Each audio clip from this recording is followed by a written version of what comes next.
Hi, everybody. Welcome to this briefing on Dynamics 365 Contact Center. Dynamics 365 Contact Center launched last year, and it's been one of the hottest topics in our space. And it looks like Microsoft just made some announcements at the time of recording.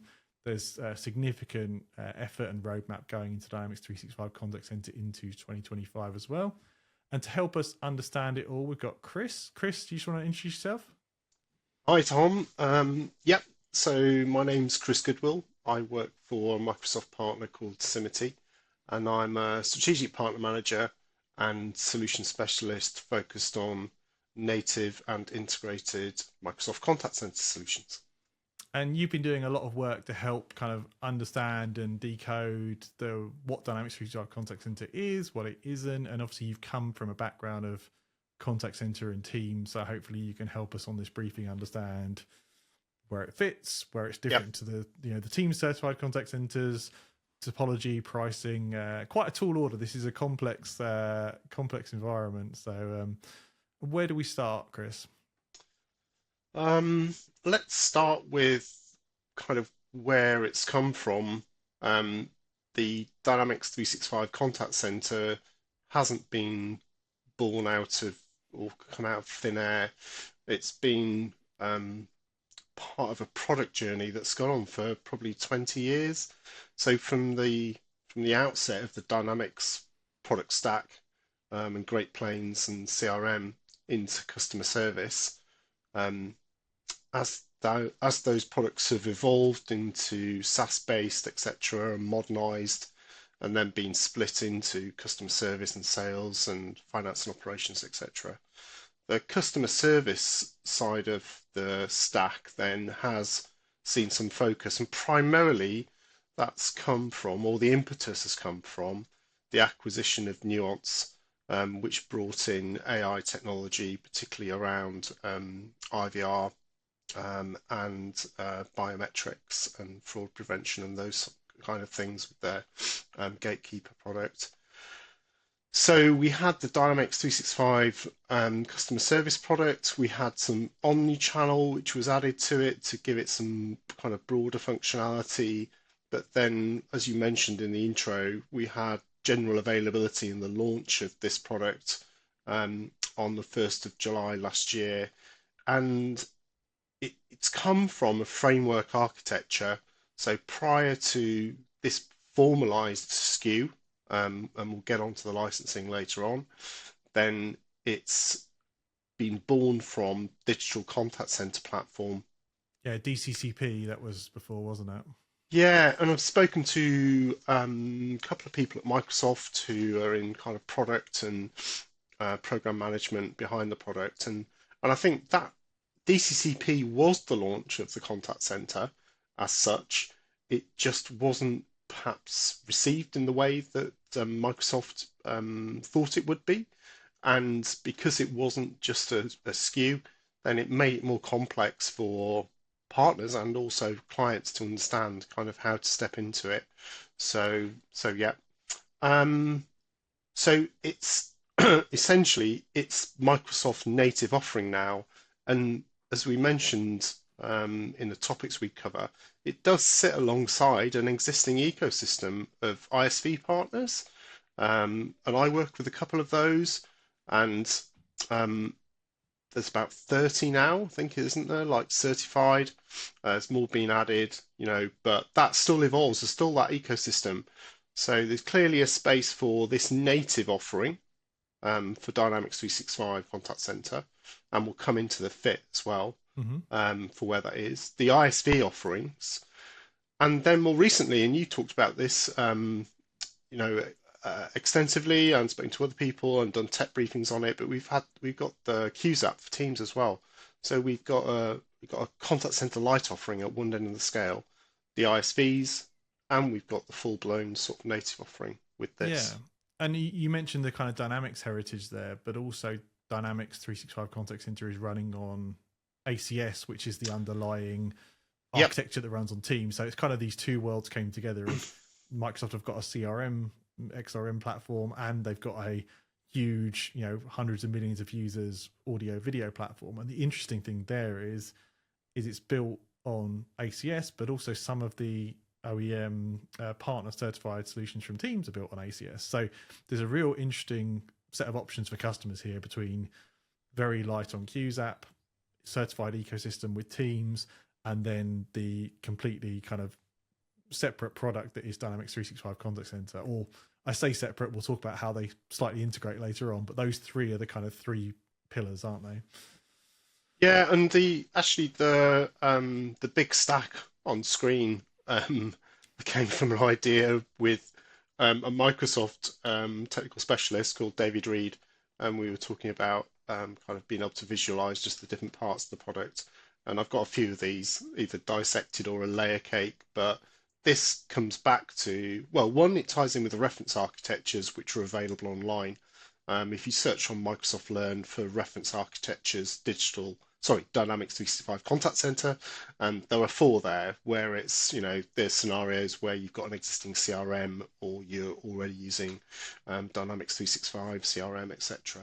But it was really what I wanted to pull together was just the core parts of the framework architecture. So it's built on Azure Cloud. It leverages Dataverse in terms of being able to surface data relating to the customer at any point for agents, etc. We've got the use of Power BI for things like reporting. You can use and integrate Power Apps. We've got Power Automate as well. So really leveraging Cloud Platform. And Copilot Studio then, we're seeing more and more activity around agents, but the ability to create an agent and integrate it, that might be something bespoke for a client, as well as then use of Copilot. So Copilot's the superpower, as I call it, in the platform, and that's there to drive efficiencies for the customer in their self-service and also in terms of the agent being able to pull up and make recommendations based on articles, knowledge bases, customer intent, sentiment analysis.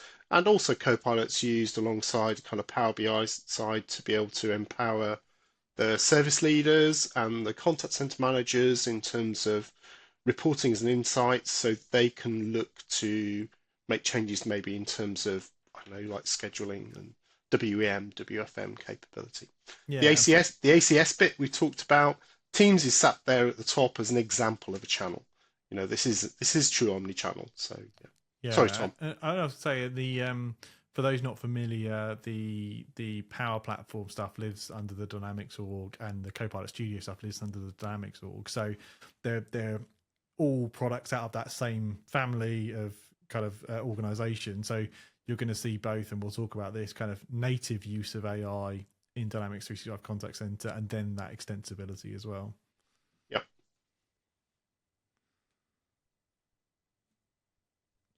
So what is that like? So we've moved from a stack of products there to a SKU, Chris. Maybe we should dive into what the SKUs look like and how that piece comes together. Okay, yeah. So the product itself, in terms of licensing, I don't know, like as someone who's worked in modern work and then stepped into business applications, I think I've always had the fear of licensing in business applications, and Dynamics probably not understood it that well, but just seeing a lot of complexity. This isn't overly complex, but as you can see, I had to do a decision tree to be able to kind of work out where we were going to go in talking with clients. It's so simple. You needed a full-page decision tree. I know, it's mad, isn't it? But yeah. So, and the reason for this is we've got a product, and in the GA they said, it would work with existing CRMs. It would work with Dynamics 365 customer service, and also it could work headless. And so already you've got some scenarios where people are going, well, what do I need? So yeah, and behind the scenes, we pricing's included on here, but then we've got a bit more complexity with Azure Communication Services consumption charges as well. So there's probably a job here for Microsoft, and I'm sure we'll see some consolidation or rationalization or simplification, depending on how they develop the product this year. So, but starting at the top, like fundamentally, we need to branch because we go like have you got customer service enterprise licensing? So you need enterprise licensing to then bolt on. So we go no. Okay, so let's go to the right hand side. So do you want customer service in addition to a contact center? So for So, so, partners, so jump us into that, because what's customer service and what's contact center? the customer service is the CRM part of the stack. So you'd really be looking to either, in this scenario here, you'd be displacing whatever you're using currently. Um, and the contact center then layers on top. It is a separate SKU, but it drives and has a feature set that's unique in terms of contact center activity. So customer service is like my case management and notes and Yes. items and UI for like those tickets or whatever. Yeah. And then contact center is voice over the top, like being able to have calls coming in and out, agents making calls. Yeah, dealing with the omnichannel side of things. So they bolted omnichannel into customer service, and now really that's been sucked out, so to speak. It's still available in the product if you don't want the full-blown contact center, Mm-hmm. but all the modalities that you'd expect for a modern contact center, without reading through them, they're all included. So those modalities, you can switch between them, you can build flows so that there's escalation from one to another. Maybe it's a chatbot conversation, it turns into a voice, etc. So it's, it'd be no small undertaking for a customer to replace their existing CRM and replace their contact center. But that situation does occur, and I think a bit like we've seen voice, so UC and contact center CC, so UCAS, CCAS deployments together. So, probably a lot of us working in the space have seen phone system activation alongside a contact center.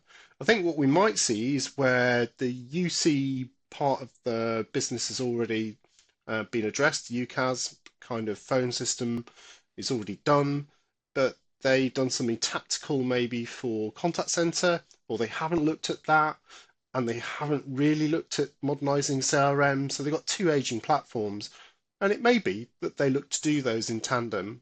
It would be an undertaking, but it would be a great opportunity to drive customer service and customer Yeah, to kind of experience. start fresh on both potentially. And Yeah. that was, as you said earlier, that was a big part of the announcement of Dynamics 365 Contact Center, is that it's not forcibly coupled to Dynamics for CRM or customer No. service. Like how real is that? Like, because it's, I know there are customer examples of people using it headless with their own CRM, so it's definitely a thing. But for a typical customer, is it still a better fit if you're a Dynamics customer, or is it a large undertaking if you're not a Dynamics customer? I think um, it would be a large undertaking. You need the right partner as well, don't you? Or you need a couple of partners, perhaps. So you need a partner who's experienced to help you potentially with the customer service side of things, and you need a partner who's experienced in contact center. And I'll explain how we've done that. We've partnered. So, my recommendation to modern work partners would be that perhaps if you're looking to step into the business application side, and you will have a wealth of experience with voice and contact center, but you don't know the rest of the Dynamics stack, I think this is quite pivotal. Then to develop a practice, is going to take one time, resource and money. Mm-hmm. So in a go-to-market where the market's changing so quick.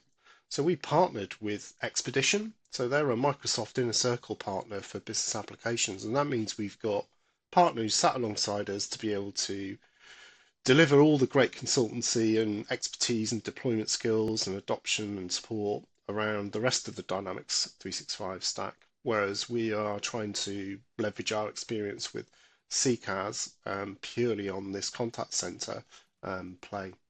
So yeah, but for a customer, like, is it realistic? I think it could be realistic. I think it's probably at the moment we're seeing most activity, most interest. Well, we've seen lots of interest in the product, but actually tangibly kind of, opportunities and and customers wanting to push forward is probably where they've already got Dynamics 365 investment Okay, that's good. already. Yeah, that's good to understand. So if you're already a Dynamics shop and you've probably got another contact center, that's the Yeah, most logical. You should at least be having a look at this to see, well, could we bring these worlds together? yeah, I think, the flip side is probably customers who've got ISV offerings, if they're looking to really drive customer service improvements and customer experience, that customer journey. We talk about these phrases, sound a bit wishy-washy, but they are more important in certain organizations. I think some of that can be to do with scale as well. So a question I'm asked, you know, quite quite a lot is like, what's the size of the opportunity? How many seats, or what's the size of the org? I don't think necessarily there is a one size fits all here of like, this product is only relevant to. But certainly at the moment, it feels like a larger org, an enterprise play, um, I would say. In Yeah. terms of size of the contact center, I think that's irrelevant. It's just whether, as we said, the customer's already perhaps invested in Dynamics, customer service, they've got a tremendous amount of customer data, whether that's spread across knowledge bases, wikis, could be disparate CRMs. Typically we hear about contact center agents using 3 or 4 platforms at once. We're trying to pull this into one. It might even be they have more than that. So where there's a lot of customer data that can be leveraged by the platform, leveraged by Copilot, then it's certainly going to be, probably of more interest, I would say. Okay, so less about it's a certain number of seat count of the pure contact center, and more about like, are they going to undertake a project to make the most of the data? Are they managing case management? Are they like, do they have lots and lots of customers and lots of data? So Yeah, it might only be 20 seats of a contact center, but they want to leverage all this clever AI stuff. yeah. Versus maybe in the ecosystem, it's a bit more, contact center is a bit more tactical. Like it's, we need to make and receive calls, we need to report on them, we need to do some AI, but we're not gonna opt up, down, top, bottom, CRM data, all that kind of piece. Yeah, I don't want to. It's hard to categorize the ISV offerings into one because, they do range from the more simplistic up to, platforms that have AI capabilities and can deliver, probably some of this kind of transformative technology that Microsoft's trying to pull together here. Um, I th I think, for a client who's really invested in Microsoft, they're on that journey, they've been on that journey, possibly that was triggered more so during the pandemic and the activated phone system, and then they did something about contact center or they didn't do something about contact center. Um, I think, again, they're using Dynamics, they have a lot of customer data. Um, the context as well, I think that's one thing that seems to get pulled out a lot is, and in the videos and demos you can see on the product, search on YouTube and you'll find both Microsoft official and consultants demoing the platform. You see the context for the customer flowing through the journey much greater than the handoff from one modality to another in some of the ISV offerings. So the ISV offerings will have omnichannel, or some of them have omnichannel. So it could be social media, it could be a chatbot, web chat, gets escalated to a voice call, even from a voice call, then handed off where an email is sent to the customer, for example. But it's quite clunky. Even though there's some automation that can be done with some products, it doesn't feel particularly slick. And this platform does bring that sort of journey for a customer, makes it much, much more just enjoyable. I want to use a word, Yep. enjoyable with a contact center. Who'd ever thought we'd say that? But yeah, just that really joined up, slick approach to for the customer and also behind the scenes for the agent as well. I think that's the difference. That's how I try and talk about this product, rather than it just being the lift and shift of what you have existing. It is time to address customer service, how it's delivered. Look at how you're working now. It's almost like the stage before Teams when we were using Link and Skype in a certain way. And things were a bit disconnected, but we had the ability to collaborate. It was kind of getting there. And then Teams explodes, and then suddenly it's like, whoa, we've got all this capability, and it just grows, and improves at a rate of knots. This platform certainly is not a simplistic offering to consider. There's a tremendous amount of features and functionality that can be pulled in. Makes sense. So I took you slightly off track there with that, but there's two SKUs. There's Dynamics 365 Contact Center, and then there's Dynamics 365 Customer Service Premium. So Customer Service Premium is both products, and Contact Center is just the Contact Center SKU. Is that right? That's correct. Yeah. So once you make that decision of whether you want both, you go, if you both, your Customer Service Premium, currently sitting at in sterling, £160.30, or you go into contact center only SKUs without the customer service, and you've got a choice there as well. So you could go voice only, perhaps that's all you need, that's all you want. You could go digital only, so maybe you're not driving voice traffic, and it's all done through other channels, social media and email and chat, etc., or the combination of the two. And then the flip side, or not the flip side, the other option is you've already got customer service enterprise, you can add on to that. So to almost give you the equivalent of any of those options I've just said now. So you could have customer service enterprise, you just want to add voice. Okay, that's fine. Okay, so it's not just that you don't want both. You might already be paying for the customer service SKU, and you're adding this on top. Yeah, makes sense. And I guess if you were in that, we've got another CRM, we've got a headless scenario, then you can just buy the Dynamics 365 Contact Center.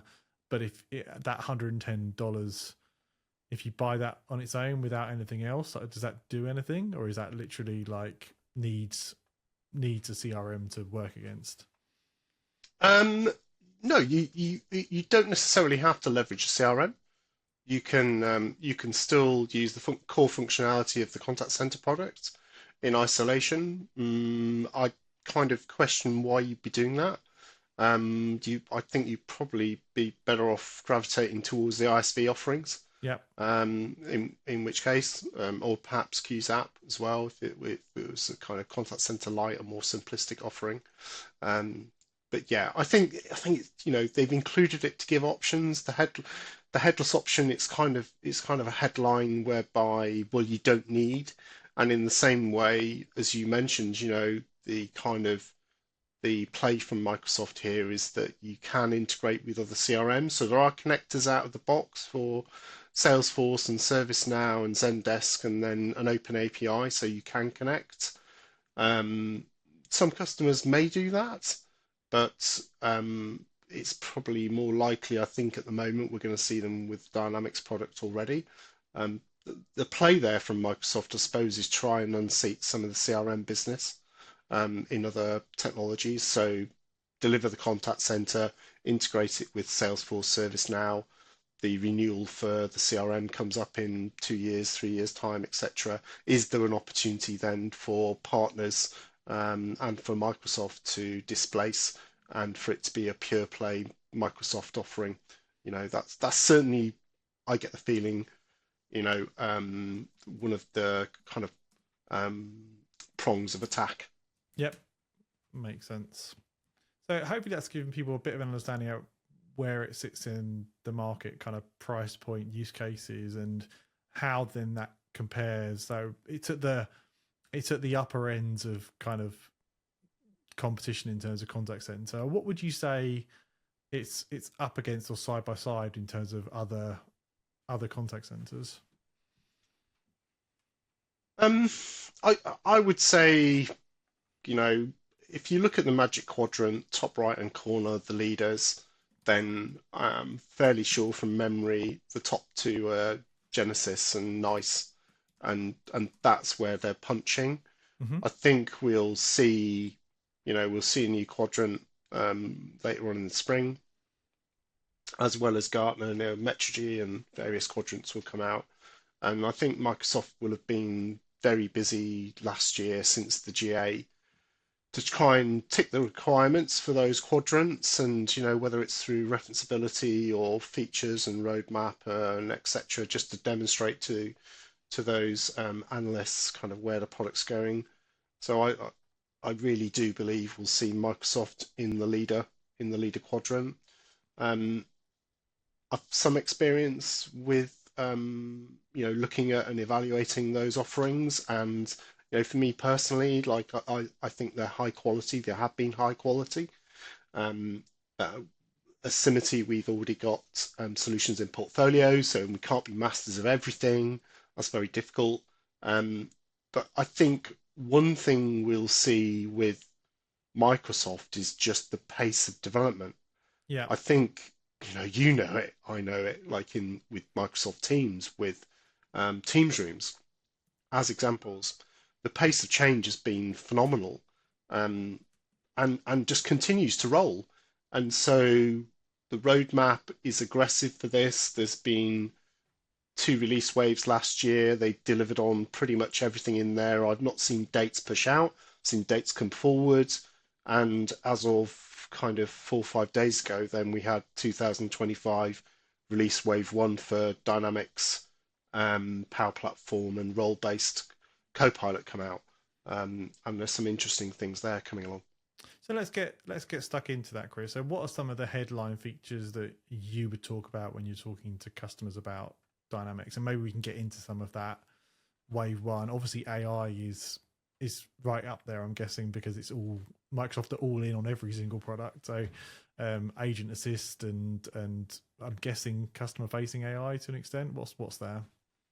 Yeah, so when I'm talking to, well, it can be colleagues, so internally trying to evangelize and explain the product, or I'm talking to clients.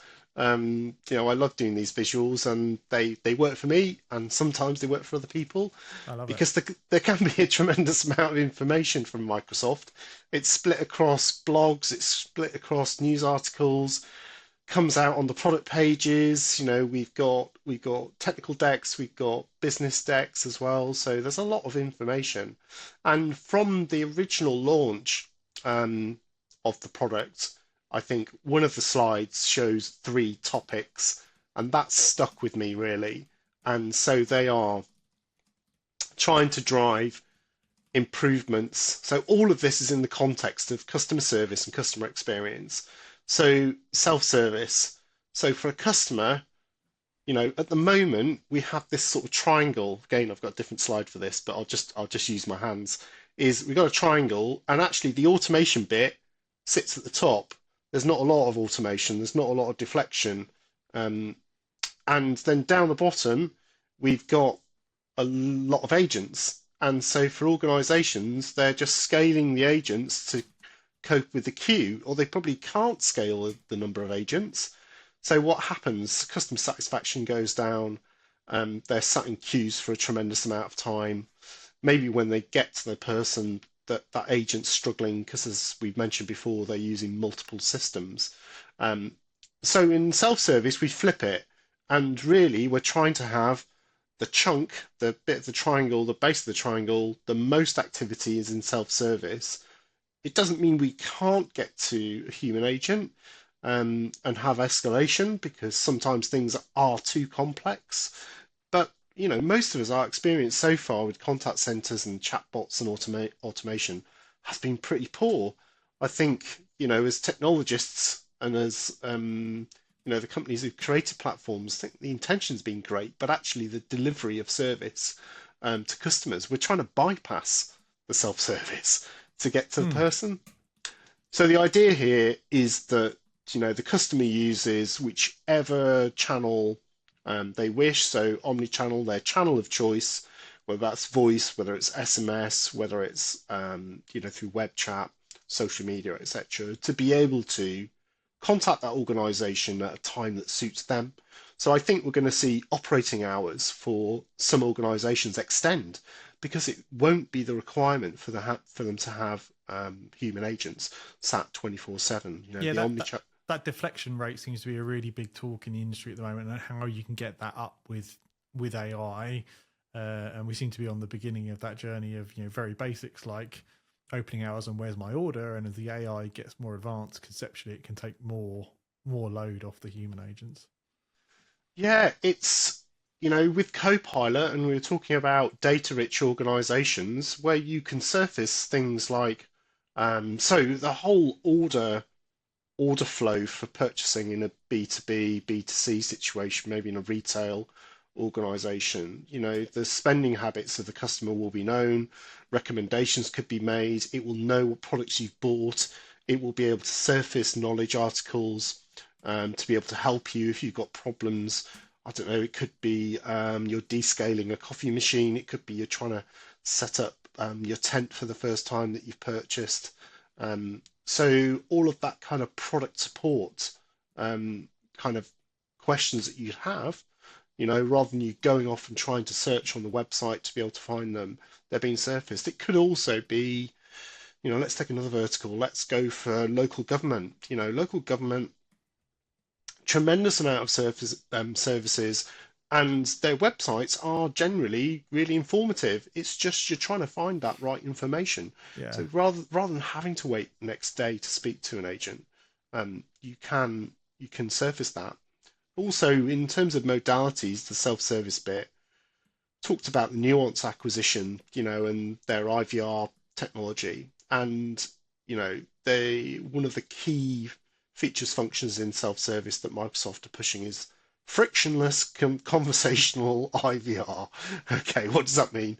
So being able to speak to, the contact center, so on a channel, on a voice channel, speak to it, explain in plain English, natural language, what you want, and it be able to replay to you. So go off and find the right information, and then speak to you or share links, etc. Rather than our experience with IVRs is a multitude of, like my decision tree, licensing decision tree, just going off, and you're trying to get to the right person or you're trying to get to the right information, and you can't. But being able to use that, I think voice as a way of communicating with organizations might sound, fundamentally, well, we've always been phoning them, but using voice as the trigger to get what you want and being answered in voice as well, supplemented by links. That's And, really and important. and how much of that, Chris? Like, so I bought my $195 of a seat of Dynamics.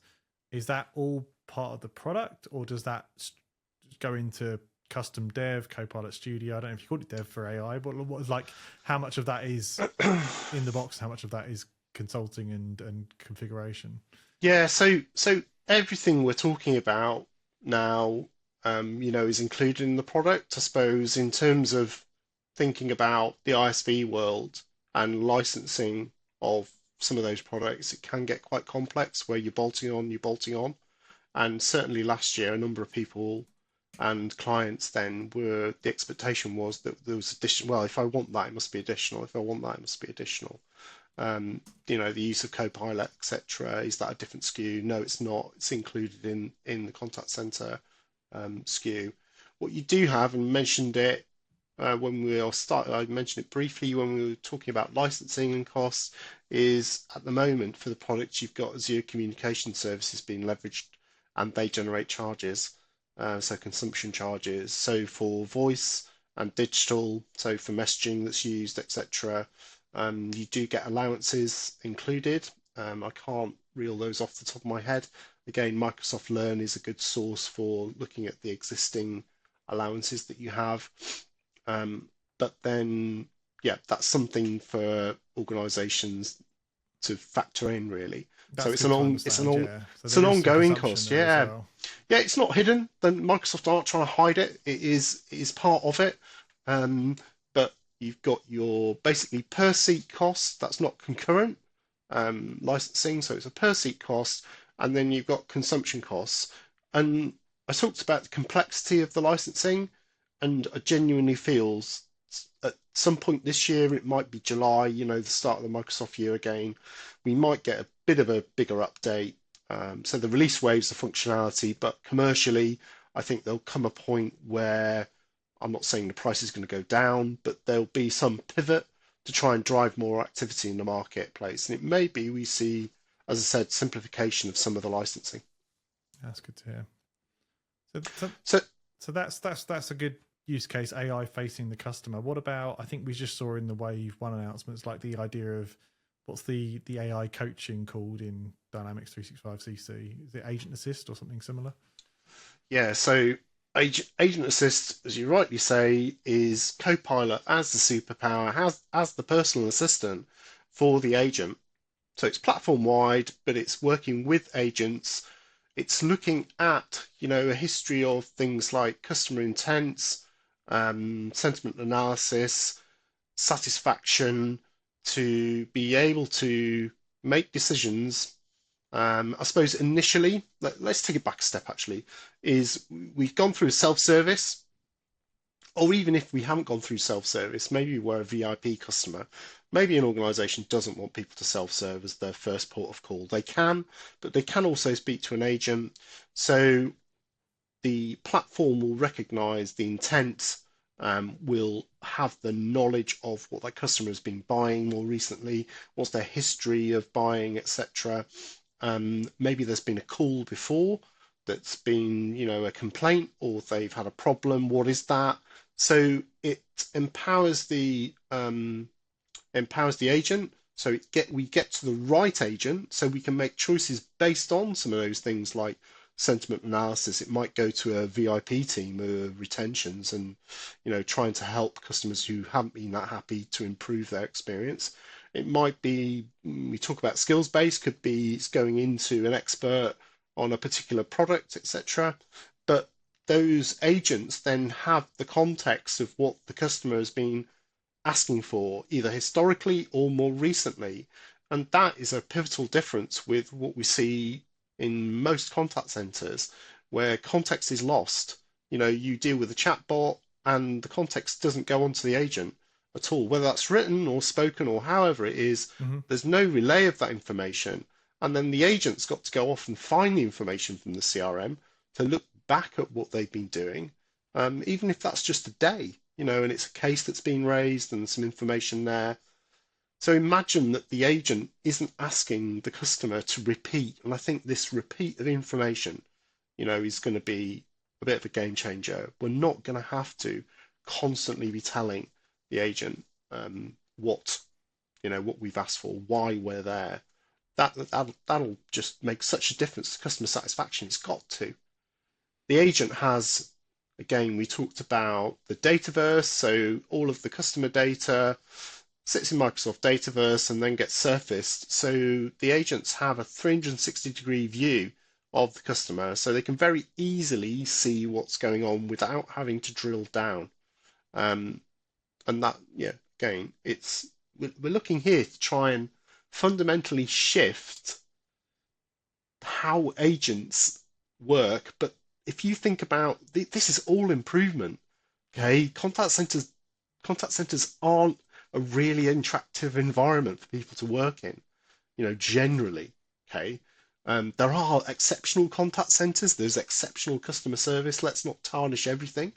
But for the majority of people working in contact centers, it's drudgery. It's hard. It's frustrating. They're dealing with complaints. They're dealing with people who've waited a long time.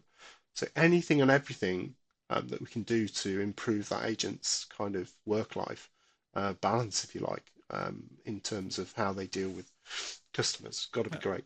That's great. And is there, so you say, are those the areas that Dynamics 365 Contact Center is kind of hanging its hat on for differentiation if it's up against those competitors? Yeah, I think so. I think the third area I've put as efficiencies, or its operations, often called by Microsoft. That's the piece of the pie that's for the service leaders and contact center managers and supervisors. That's reporting, and scheduling and management of the contact center. Maybe they can see trends. Now, that's not an absolute game changer, and there are products in the market that deliver that. So workforce engagement management, workforce management, generally WFM, WEM. So an example of that would be Calabrio, which we've worked with, and they deliver the ability to manage and schedule staff, etc. And probably what you would find though is you'd have, obviously you've got that as a separate platform in addition to your CCAS. The functionality in Dynamics for workforce actually at the moment in scheduling is is okay. It's kind of feels like a first step. So whether we'll see some change with that later on down the line, we may do. But yeah, integration with, but it's reporting. Yeah. So yeah, it looks great as long as it's giving you the right information. Yeah, it's looking at some insights, but it doesn't feel like the AI is really driving significant business value in that area. Whereas customer service up front, self-service, and the agent assist, most definitely, that's where Microsoft are focusing effort. Awesome. And to wrap this up, Chris, bring it back to the real world. What are some customer examples where this is actually being used? Okay, yeah. So some customer examples. What you've got to bear in mind, and when I spoke at UCX, which I think you were there watching my session, is I was asked about actual case studies. I think probably it was directed at me at Simity. And if we take it back a step and think about the product itself, it was launched in July last year. And so, like, how many customer deployments at scale have been delivered? And for Simity, I can't actually give you names of clients because we're not in a position to be able to talk about those publicly, and I hope that changes really soon. But the customers we are working with customers, and we will see case studies. But Microsoft themselves, so whether through other partners and through their professional services arm, I think what was clear is some of those larger clients. So we've got some on screen here. We've seen a case study come out recently, video case study for Lenovo. MSC came out last year. 1-800-Flowers were kind of a launch customer alongside Microsoft's own customer service environment, CSS. So that was referenced, and rightly so. Some criticism of Microsoft, like what do they know about customer service? Well, they know a lot about customer service because they've got a huge customer service operations kind of function themselves, and they've been using this technology for as they've been building it and trialing it, etc., for about 2 years. So they are their own reference. They are their own reference case. Customer zero. I've heard a couple of people at Microsoft say. So yeah, some of these bigger names, but these have been, I think, primarily, as we were talking about, like what's the use cases.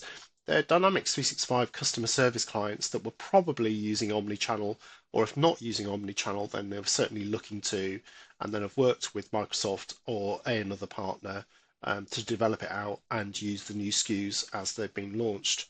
If we go on to the next slide here, then again, these are wider. This has been shared. I got started this couple of weeks ago, and some of them we've already seen go out on customer stories, so on the Microsoft website.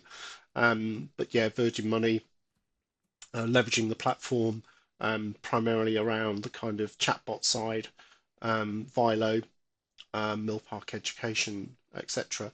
The only UK customer success story that I'm aware of at the moment is Coventry City Council. So that came out, I think, in the tail end of last year, and that's through another partner called T-Tech, who are working with Microsoft and the customer. They're super keen for partners to drive activity, as you'd expect. So I think we'll just see, more and more activity, more and more public-facing customer success stories come out, and all of that adds to the industry reports and the quadrants, etc., and the success they want to see with this product. Certainly from, a development perspective, we talked about the key areas, but the release wave I mentioned, some exciting things in there around the customer intent agent, contact center for sales, biometric authentication and fraud prevention.